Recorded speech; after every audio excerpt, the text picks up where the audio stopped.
क्या आपने कभी सोचा है कि भारत जैसे विशाल और लोकतांत्रिक देश में असली ताकत आखिरकार किसके पास है? प्रधानमंत्री, राष्ट्रपति या फिर सुप्रीम कोर्ट? आम इंसान के लिए जवाब आसान लगता है क्योंकि हम रोज रोज प्रधानमंत्री का नाम सुनते हैं, टीवी पर उनके भाषण देखते हैं, उनके फैसलों पर अखबारों में चर्चा होती है। लेकिन क्या वाकई प्रधानमंत्री ही भारत का सबसे ताकतवर नेता है, या फिर राष्ट्रपति जो संविधान के अनुसार देश के सर्वोच्च पद पर बैठे होते हैं? या फिर असली ताकत उस संस्था के पास है जो ना जनता से वोट मांगती है, ना चुनाव लड़ती है, लेकिन फिर भी प्रधानमंत्री और राष्ट्रपति दोनों को एक झटके में रोक सकती है, यानी सुप्रीम कोर्ट? यही सवाल इस वीडियो की असली जान है, और आज हम इसी रहस्य को गहराई से समझेंगे। तो बने रहिए आखिर तक, क्योंकि जो बातें आप सुनने जा रहे हैं वो शायद आपको पहले कभी इतनी साफ और सरल भाषा में समझाई न गई होंगी। सबसे पहले समझते हैं प्रधानमंत्री की ताकत। प्रधानमंत्री को अक्सर जनता का असली नेता कहा जाता है क्योंकि चुनाव जीतने के बाद वही सरकार बनाता है, अपने मंत्रियों को चुनता है और नीतियां तय करता है। आज नरेंद्र मोदी का नाम हर जगह लिया जाता है क्योंकि वो सरकार के फैसलों का चेहरा हैं। लेकिन याद रखिए, प्रधानमंत्री की ताकत संसद में बहुमत पर टिकी होती है। जैसे ही बहुमत गया वैसे ही प्रधानमंत्री पावरलेस हो सकता है। यही वजह है कि प्रधानमंत्री की पावर बहुत बड़ी होते हुए भी बहुत फ्रैजाइल है। अब आते हैं राष्ट्रपति पर। संविधान के हिसाब से राष्ट्रपति देश के सर्वोच्च पद पर होते हैं, सेना के सुप्रीम कमांडर होते हैं, उनके पास संविधान की रक्षा करने की शपथ होती है और आपातकाल लगाने की शक्ति भी उन्हीं के पास है। सुनकर लगता है कि राष्ट्रपति सबसे शक्तिशाली हैं, लेकिन असलियत यह है कि राष्ट्रपति ज्यादातर फैसले मंत्रिपरिषद की सलाह पर ही करते हैं। यही वजह है कि उन्हें सिंबॉलिक हेड कहा जाता है। हालांकि जब देश राजनीतिक संकट में होता है या संसद में कोई साफ बहुमत नहीं होता, तब राष्ट्रपति की शक्ति गेम चेंजर साबित होती है। और अब आते हैं असली खिलाड़ी यानी सुप्रीम कोर्ट पर। सुप्रीम कोर्ट को संविधान का रक्षक कहा गया है।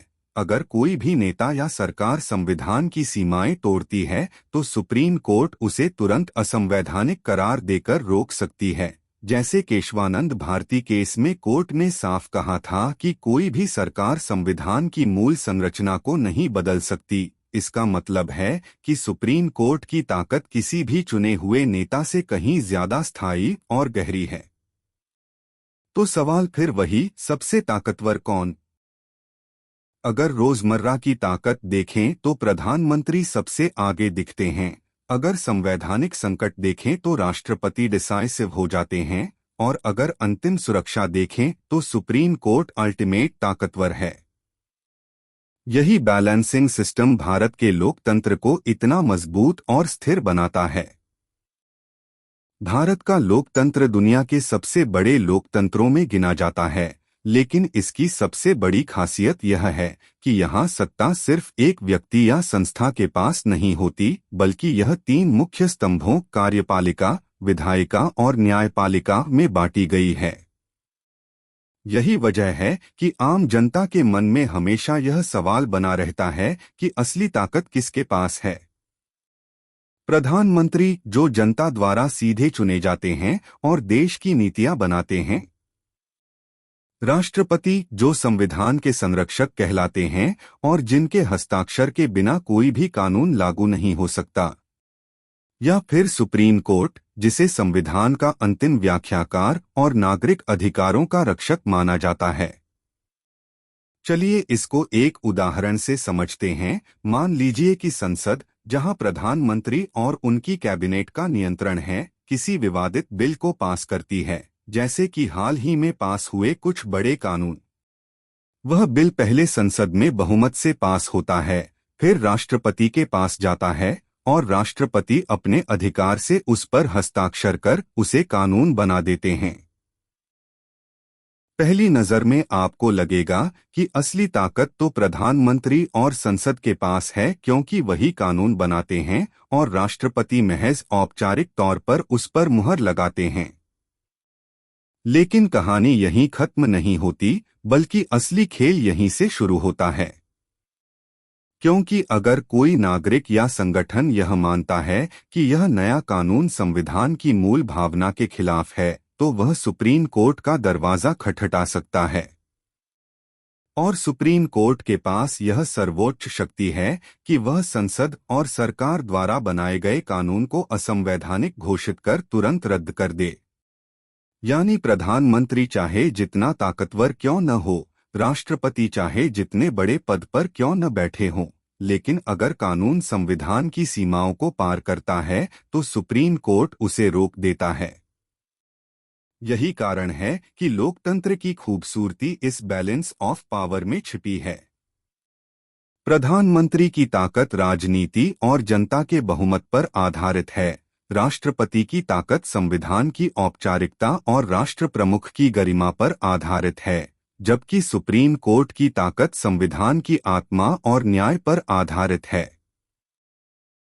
यही कारण है कि जब रोजमर्रा की राजनीति देखी जाती है तो प्रधानमंत्री सबसे शक्तिशाली दिखते हैं, लेकिन जब बात आती है नागरिकों के मौलिक अधिकारों और संविधान की रक्षा की, तो सुप्रीम कोर्ट ही अंतिम और सबसे बड़ा निर्णायक बन जाता है। अब सोचिए, अगर कभी संसद में ऐसा प्रधानमंत्री हो जिसके पास भारी बहुमत हो और वह ऐसे कानून बनाने लगे जो जनता की स्वतंत्रता या बराबरी पर हमला करते हों, तो ऐसे वक्त में सिर्फ सुप्रीम कोर्ट ही वह संस्था है जो पूरे लोकतंत्र को बचा सकती है। इसलिए असली ताकत किसके पास है, यह सवाल सिर्फ औपचारिक पदों से तय नहीं होता, बल्कि इससे तय होता है कि कौन सा संस्थान आखिरी वक्त पर संविधान और जनता के अधिकारों की रक्षा कर पाता है। यही लोकतंत्र की सबसे बड़ी खूबसूरती और सबसे बड़ी चुनौती है। अब जरा गहराई से सोचिए, अगर हम प्रधानमंत्री की ताकत को समझना चाहें तो हमें यह जानना होगा कि वह ताकत कहां से आती है। प्रधानमंत्री सीधे जनता द्वारा चुना हुआ प्रतिनिधि नहीं होता, बल्कि सांसदों के बहुमत से चुना जाता है। यानी जनता अपने अपने क्षेत्र से सांसद चुनती है और वही सांसद मिलकर प्रधानमंत्री तय करते हैं। इसीलिए प्रधानमंत्री की असली ताकत उसके पीछे खड़े बहुमत में छिपी होती है। अगर संसद में प्रधानमंत्री की पार्टी का बहुमत मजबूत है तो वह बड़े से बड़ा फैसला बिना रोक-टोक ले सकता है। जैसे कि 1991 में जब आर्थिक सुधार लागू किए गए थे, उस समय संसद में यह निर्णय प्रधानमंत्री की कैबिनेट के नेतृत्व में ही लिया गया था। उसी तरह हाल के समय में बड़े बड़े फैसले जैसे नोटबंदी, जीएसटी, अनुच्छेद 370 का हटना या नागरिकता संशोधन कानून, यह सब प्रधानमंत्री और उनकी कैबिनेट की ताकत से ही संभव हुए। यानी प्रधानमंत्री सिर्फ नीतियां नहीं बनाता बल्कि पूरे देश की दिशा तय करता है। लेकिन क्या इसका मतलब यह है कि प्रधानमंत्री सबसे शक्तिशाली है? यहाँ पर एक ट्विस्ट आता है। प्रधानमंत्री की सारी ताकत तब तक ही है जब तक संसद का बहुमत उसके साथ खड़ा है। अगर कभी संसद में उसका बहुमत टूट जाए या जनता चुनाव में उसे हराकर उसकी पार्टी को बाहर कर दे, तो वही प्रधानमंत्री जिसकी एक आवाज पर पूरी ब्यूरोक्रेसी और सिस्टम चल रहा था, अगले ही दिन साधारण नागरिक बन जाता है। और यही लोकतंत्र की असली खूबसूरती है कि यहाँ कोई भी कुर्सी हमेशा के लिए नहीं होती। वहीं अगर राष्ट्रपति की तुलना प्रधानमंत्री से की जाए तो राष्ट्रपति का पद भले ही दिखने में बहुत बड़ा लगता हो, क्योंकि वह देश का पहला नागरिक और राष्ट्र का संवैधानिक प्रमुख कहलाता है, लेकिन उसकी ताकत असल में प्रधानमंत्री और संसद के फैसलों से जुड़ी रहती है। उदाहरण के लिए, राष्ट्रपति संसद के बनाए बिल को अस्वीकार नहीं कर सकते, वे सिर्फ उसे वापस भेज सकते हैं। और अगर संसद वही बिल दोबारा पास कर देती है तो राष्ट्रपति को उस पर हस्ताक्षर करने ही पड़ते हैं। यानी राष्ट्रपति की ताकत संविधान और औपचारिकता तक सीमित है, जबकि प्रधानमंत्री की ताकत सीधी राजनीति और जनता से जुड़ी होती है। लेकिन यह भी सच है कि कभी कभी राष्ट्रपति का पद बेहद निर्णायक हो जाता है, जैसे जब कोई पार्टी स्पष्ट बहुमत नहीं ला पाती। उस स्थिति में राष्ट्रपति के पास यह शक्ति होती है कि वे किसे सरकार बनाने का निमंत्रण दें। इसीलिए कहा जाता है कि राष्ट्रपति की ताकत सामान्य दिनों में सीमित लगती है, लेकिन संकट के समय में वही सबसे निर्णायक हो सकती है। अब सोचिए, इस पूरे खेल में सुप्रीम कोर्ट कहाँ खड़ा है? प्रधानमंत्री नीतियां बनाता है, राष्ट्रपति उन पर मुहर लगाता है, लेकिन सुप्रीम कोर्ट यह तय करता है कि वे नीतियां संविधान के दायरे में हैं या नहीं। यही वजह है कि लोकतंत्र में असली शक्ति का खेल लगातार बदलता रहता है, और यह इस बात पर निर्भर करता है कि स्थिति कैसी है, राजनीतिक, संवैधानिक या न्यायिक। अब यहाँ पर असली सवाल उठता है कि सुप्रीम कोर्ट की ताकत को आखिर कैसे समझा जाए। जरा सोचिए, अगर प्रधानमंत्री और संसद मिलकर कोई ऐसा कानून बना दे जो जनता के मूल अधिकारों पर चोट करता हो, तो क्या जनता के पास कोई रास्ता बचता है?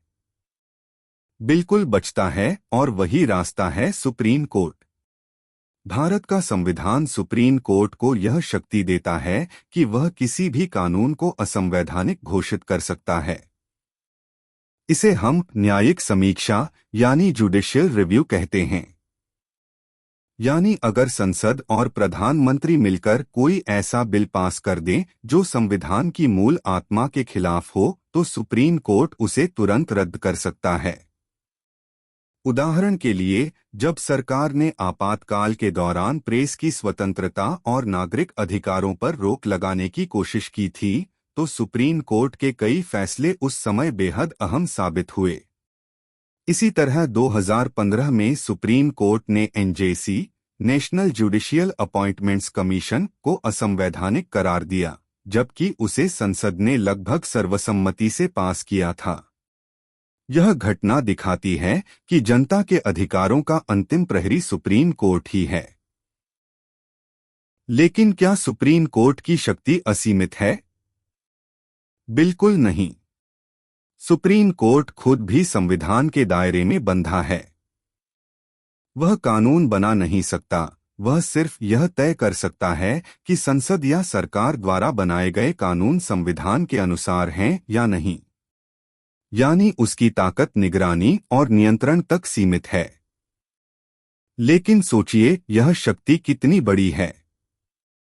एक ओर प्रधानमंत्री के पास नीतियां बनाने की ताकत है, राष्ट्रपति के पास उन्हें मंजूरी देने की जिम्मेदारी है, और दूसरी ओर सुप्रीम कोर्ट के पास यह शक्ति है कि अगर दोनों मिलकर भी कोई गलत कदम उठाए तो उसे रोक सके। यही वजह है कि लोकतंत्र में सुप्रीम कोर्ट को संविधान का रक्षक और जनता के अधिकारों का अंतिम संरक्षक कहा जाता है। लेकिन यहाँ एक और दिलचस्प पहलू है, सुप्रीम कोर्ट की ताकत तभी काम करती है जब जनता उस पर विश्वास करती है और लोग न्याय पाने के लिए उसकी ओर देखते हैं। अगर जनता का विश्वास टूट जाए, तो अदालत का हर आदेश कागज पर लिखा हुआ शब्द बनकर रह जाएगा। इसलिए सुप्रीम कोर्ट की ताकत सिर्फ उसकी कानूनी शक्ति से नहीं बल्कि जनता के विश्वास और भरोसे से भी आती है। इसीलिए कहा जाता है कि लोकतंत्र के इस त्रिकोण में प्रधानमंत्री, राष्ट्रपति और सुप्रीम कोर्ट तीनों की ताकतें अलग अलग परिस्थितियों में उभरकर सामने आती हैं। कभी राजनीतिक शक्ति सबसे ऊपर दिखाई देती है, कभी संवैधानिक औपचारिकता का महत्व बढ़ जाता है, और कभी न्यायपालिका का रोल निर्णायक हो जाता है। यही संतुलन भारत के लोकतंत्र को जीवित और मजबूत बनाए रखता है। अब जरा सोचिए कि अगर प्रधानमंत्री, राष्ट्रपति और सुप्रीम कोर्ट की शक्तियों की तुलना एक साथ की जाए तो तस्वीर कितनी दिलचस्प बनती है। प्रधानमंत्री के पास राजनीतिक और प्रशासनिक शक्ति होती है, वह जनता के द्वारा चुना जाता है और संसद का नेता होता है। उसकी हर नीति और फैसला करोड़ों लोगों की जिंदगी को सीधे प्रभावित करता है। दूसरी ओर राष्ट्रपति के पास वह संवैधानिक ताकत होती है जो पूरे सिस्टम को वैधता प्रदान करती है। राष्ट्रपति की मंजूरी के बिना कोई भी बिल कानून नहीं बन सकता, कोई भी आदेश आधिकारिक नहीं माना जाता और सेना जैसी सबसे बड़ी ताकत भी उन्हीं के नाम पर चलती है। अब तीसरे को देखें, सुप्रीम कोर्ट, जिसके पास किसी भी गलत कानून या फैसले को रोकने का अधिकार है। यानी अगर प्रधानमंत्री और संसद मिलकर भी कोई ऐसा कदम उठाए जो जनता के अधिकारों को नुकसान पहुंचाए, तो सुप्रीम कोर्ट उसे पलट सकता है। लेकिन यहाँ एक गहरी बात समझनी जरूरी है, इन तीनों की शक्ति स्वतंत्र होते हुए भी एक दूसरे पर निर्भर है। अगर प्रधानमंत्री कोई फैसला लेता है लेकिन राष्ट्रपति की मंजूरी नहीं मिलती, तो वह आगे नहीं बढ़ सकता। अगर राष्ट्रपति और प्रधानमंत्री मिलकर कोई कदम उठाते हैं लेकिन सुप्रीम कोर्ट उसे संविधान विरोधी मान ले, तो वह ठहर जाता है। और अगर सुप्रीम कोर्ट का कोई आदेश हो लेकिन सरकार उसे लागू ही न करे, तो उसकी शक्ति भी अधूरी रह जाती है। यही कारण है कि इन तीनों ताकतों के बीच एक अदृश्य संतुलन बना हुआ है। इसे ही लोकतांत्रिक संतुलन कहा जाता है। उदाहरण के तौर पर सोचिए, 1975 के आपातकाल में प्रधानमंत्री की ताकत इतनी ज्यादा हो गई थी कि नागरिक अधिकार लगभग खत्म हो गए थे। तब सुप्रीम कोर्ट और राष्ट्रपति की भूमिका भी सवालों के घेरे में आई। वहीं दूसरी तरफ 1990 के दशक में जब गठबंधन सरकारें थीं, तो राष्ट्रपति का रोल अचानक बहुत अहम हो गया, क्योंकि सरकार बनाने और गिराने के फैसले उन्हीं के हाथ में थे। हाल के वर्षों में सुप्रीम कोर्ट ने भी कई बड़े फैसले दिए हैं, जैसे धारा 377 पर फैसला, अयोध्या विवाद पर फैसला और आधार कार्ड को लेकर दिशा निर्देश।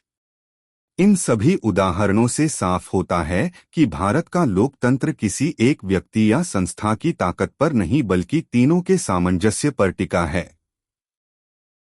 जनता प्रधानमंत्री को ताकत देती है, संविधान राष्ट्रपति को अधिकार देता है और न्यायपालिका जनता के अधिकारों की रक्षा करती है। लेकिन सवाल यह है कि क्या इन तीनों के बीच हमेशा यह संतुलन बना रह पाता है? यही तो भारत की राजनीति और लोकतंत्र का सबसे बड़ा रहस्य है, और इसी पर हमारी आगे की चर्चा और भी रोचक होने वाली है। भारत की राजनीति और संवैधानिक संरचना में सुप्रीम कोर्ट की भूमिका सबसे जटिल और सबसे दिलचस्प मानी जाती है, क्योंकि यह न केवल देश के कानूनों की रक्षा करता है, बल्कि लोकतंत्र की आत्मा को जीवित रखने का भी काम करता है। जब हम पूछते हैं कि भारत का सबसे शक्तिशाली नेता कौन है, प्रधानमंत्री, राष्ट्रपति या सुप्रीम कोर्ट, तो हमें यह समझना होगा कि शक्ति केवल राजनीतिक निर्णयों से नहीं मापी जाती, बल्कि इस बात से भी मापी जाती है कि कौन सा संस्थान पूरे सिस्टम को सही दिशा में चलने पर मजबूर कर सकता है। सुप्रीम कोर्ट को गार्जियन ऑफ द कॉन्स्टिट्यूशन यानी संविधान का संरक्षक कहा जाता है, और यह उपाधि यूं ही नहीं दी गई, बल्कि इसके पीछे गहरी वजह है। उदाहरण के लिए, अगर प्रधानमंत्री या संसद ऐसा कोई कानून बना दे जो संविधान के मूल ढांचे के खिलाफ हो, तो सुप्रीम कोर्ट के पास यह अधिकार है कि वह उस कानून को रद्द कर दे। इसे हम जुडिशियल रिव्यू कहते हैं। यह शक्ति इतनी महत्वपूर्ण है कि यह सीधे सीधे देश के सबसे ताकतवर नेता या संस्था को भी चुनौती दे सकती है। इतिहास गवाह है कि कई बार सुप्रीम कोर्ट ने ऐसे फैसले सुनाए हैं जिनसे सरकार को अपने निर्णय बदलने पड़े, जैसे कि इमरजेंसी के दौरान लिए गए फैसले या फिर हाल के वर्षों में आए अहम निर्णय। सुप्रीम कोर्ट का यह अधिकार इसे अन्य संस्थाओं से अलग और बेहद शक्तिशाली बनाता है। लेकिन यहाँ एक दिलचस्प पहलू यह भी है कि सुप्रीम कोर्ट के जजों की नियुक्ति सीधे जनता द्वारा नहीं होती, बल्कि कोलेजियम सिस्टम के जरिए होती है, और यह व्यवस्था अक्सर विवादों में रहती है। फिर भी जब किसी नागरिक का मौलिक अधिकार खतरे में होता है, तो वही सुप्रीम कोर्ट है जो अंतिम सहारा बनता है।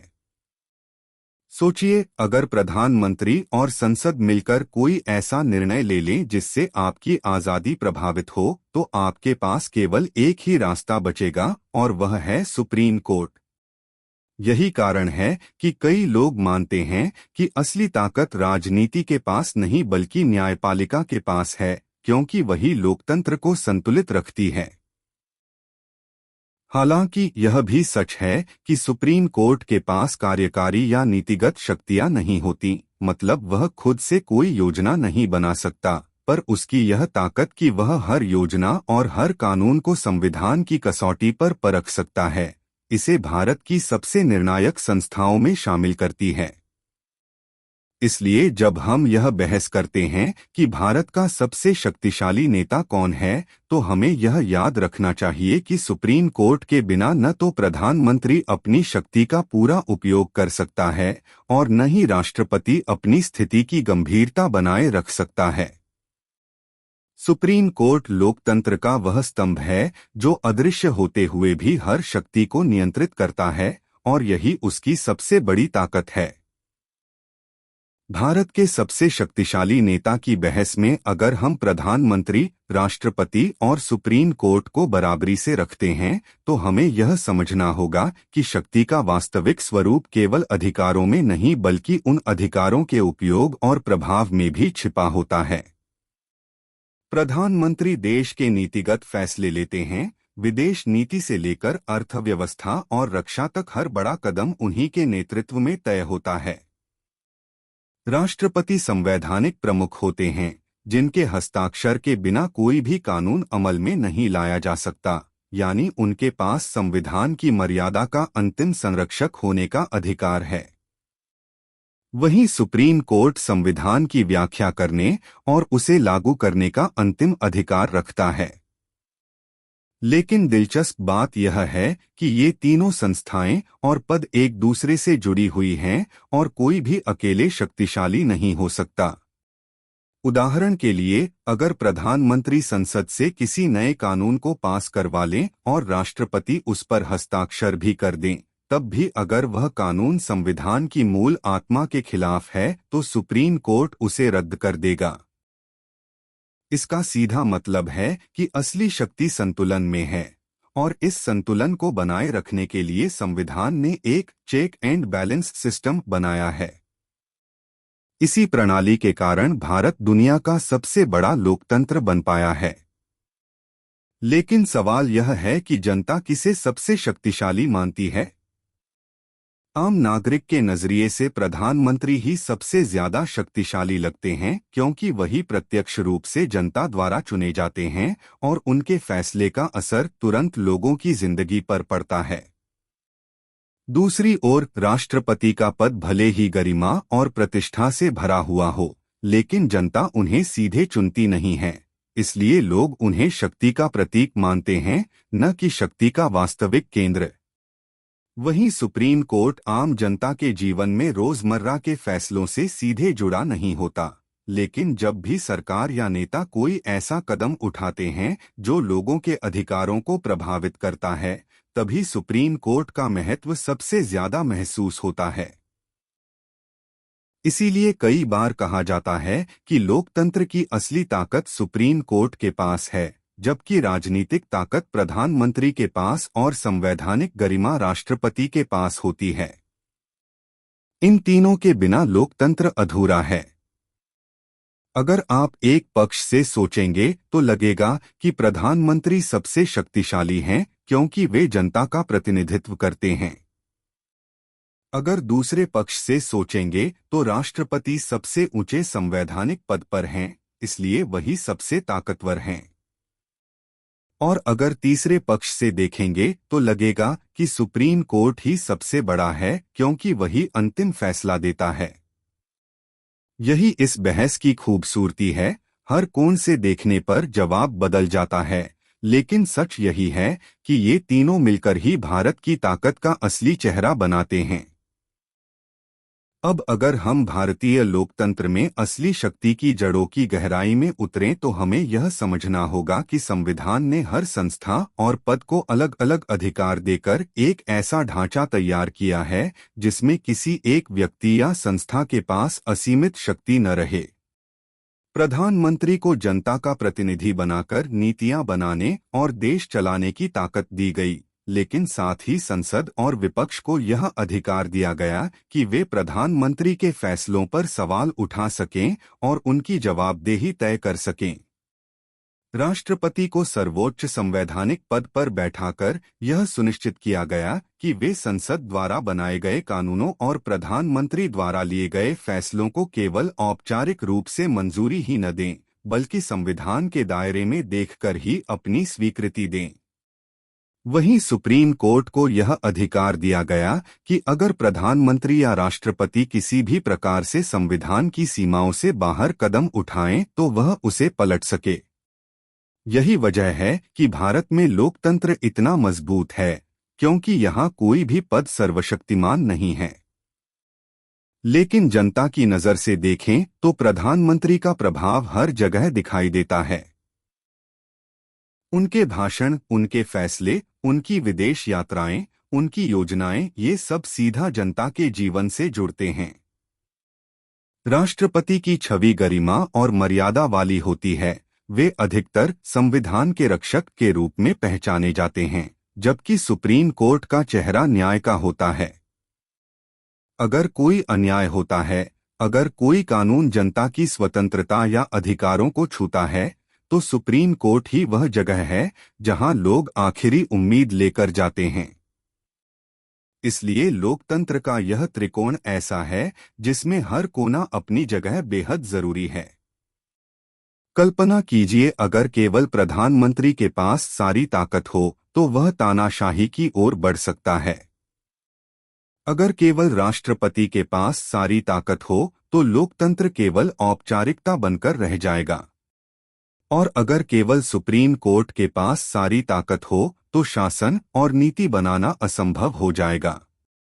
यही कारण है कि भारत के संस्थापकों ने शक्ति को 3 हिस्सों में बांटा ताकि संतुलन बना रहे।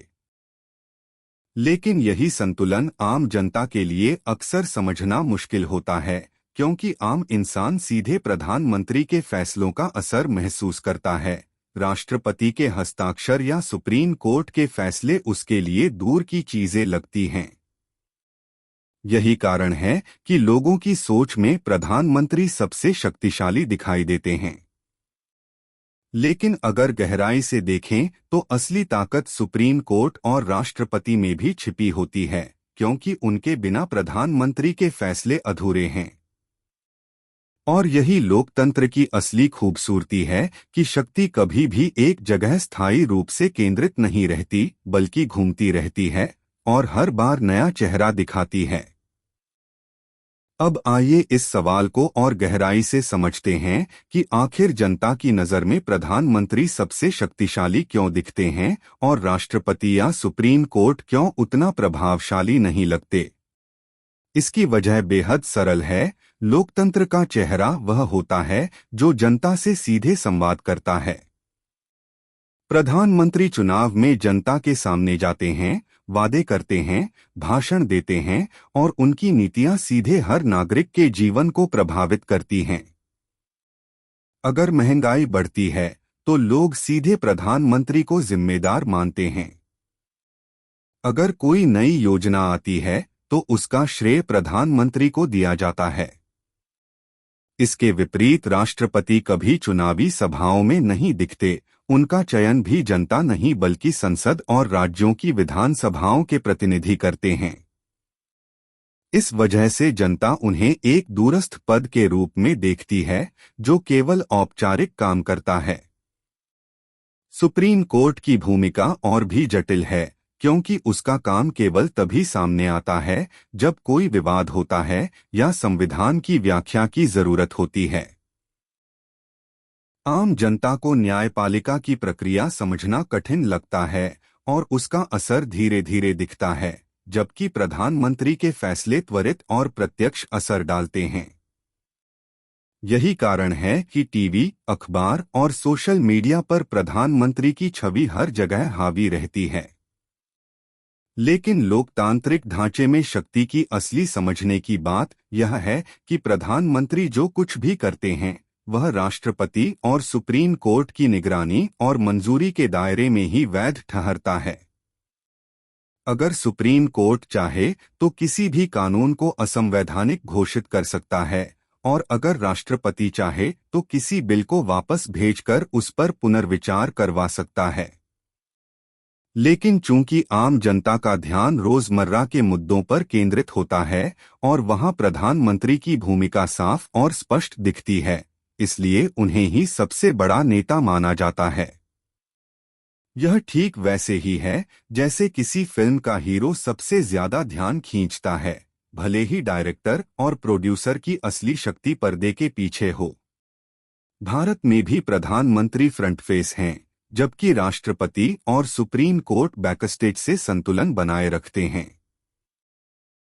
लोकतंत्र की यही सबसे बड़ी ताकत है कि यहां असली शक्ति केवल दिखावे में नहीं बल्कि संस्थाओं के संतुलन में छिपी होती है। तो अब जब हमने प्रधानमंत्री, राष्ट्रपति और सुप्रीम कोर्ट की शक्तियों को गहराई से समझ लिया है, तो असली सवाल यह है कि भारत का सबसे शक्तिशाली नेता कौन है। अगर हम केवल दिखावे और लोकप्रियता की बात करें तो जवाब साफ है, प्रधानमंत्री ही सबसे बड़ा नेता माने जाते हैं। उनकी हर बात अखबारों की सुर्खियां बनती है, हर भाषण देश और विदेश में चर्चा का विषय होता है, और उनकी नीतियां आम आदमी की जिंदगी में सीधा असर डालती हैं। लेकिन अगर हम संविधान और कानूनी ढांचे को देखें तो तस्वीर बिल्कुल अलग है। राष्ट्रपति के पास वह संवैधानिक अधिकार है जिससे वह प्रधानमंत्री को नियुक्त या बर्खास्त कर सकते हैं, भले ही व्यवहार में इसका इस्तेमाल शायद ही कभी हुआ हो। वहीं सुप्रीम कोर्ट के पास यह सर्वोच्च शक्ति है कि वह प्रधानमंत्री और संसद द्वारा बनाए गए किसी भी कानून को असंवैधानिक घोषित कर दे और उसे खारिज कर दे। उदाहरण के लिए 1975 में जब तत्कालीन प्रधानमंत्री इंदिरा गांधी ने आपातकाल लगाया था, तब पूरा देश समझ गया कि केवल एक पद पर शक्ति केंद्रित होने से लोकतंत्र खतरे में पड़ सकता है। बाद में सुप्रीम कोर्ट ने कई फैसलों से यह साफ कर दिया कि संविधान के मूल ढांचे के साथ छेड़छाड़ कोई भी सरकार नहीं कर सकती। यही लोकतंत्र की असली ताकत है कि कोई भी संस्था या व्यक्ति पूरी तरह सर्वोच्च नहीं होता। प्रधानमंत्री जनता की आवाज और उम्मीदों का चेहरा हैं, राष्ट्रपति संविधान और एकता के प्रतीक हैं, और सुप्रीम कोर्ट न्याय और कानून की रक्षा करने वाला प्रहरी है। यह त्रिकोणीय संतुलन ही भारत को एक स्थिर और मजबूत लोकतंत्र बनाता है। तो अगली बार जब कोई पूछे कि भारत का सबसे शक्तिशाली नेता कौन है, तो याद रखिए, शक्ति केवल एक व्यक्ति या पद में नहीं बल्कि पूरे लोकतांत्रिक तंत्र में बंटी हुई है। असली ताकत जनता के हाथ में है, क्योंकि जनता ही वोट देकर तय करती है कि प्रधानमंत्री कौन बनेगा, और जनता ही यह उम्मीद रखती है कि राष्ट्रपति और सुप्रीम कोर्ट इस व्यवस्था को सही दिशा में ले जाएं। इसलिए निष्कर्ष यही निकलता है कि भारत का सबसे शक्तिशाली नेता कोई एक पद नहीं बल्कि लोकतंत्र की वह अदृश्य शक्ति है जो इन तीनों को बांधकर रखती है। यही वजह है कि भारत दुनिया का सबसे बड़ा और सबसे मजबूत लोकतंत्र कहलाता है।